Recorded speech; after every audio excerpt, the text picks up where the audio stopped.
இருக்கலையா? தண்ணி ரொம்ப தாகமா இருக்கியா? ஒரு சொம்பு தண்ணி மட்டும் கொடுங்கய்யா. ஐயா, பிறந்ததுல இருந்து நாங்க அப்பா அம்மா கண்ணில் பார்த்தது இல்லை. நானும் என் தம்பியும் தான். அவனுக்கு உங்க பொண்ணை ரொம்ப பிடிச்சிருக்காமா. அது விஷயமா இந்த ஜாதிக்காரங்களை என் பொண்ணை தருவன்னு நினைச்சு வந்தீங்களோ?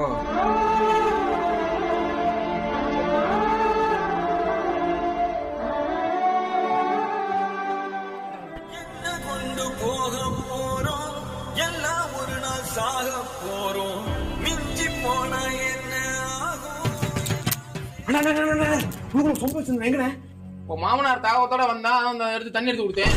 ஐயோ அண்ணே, உன் பொண்ணு தர மாட்டேன்ற வேதனையில சாகருக்கு மருந்து கலந்து வச்சிருந்தேன்.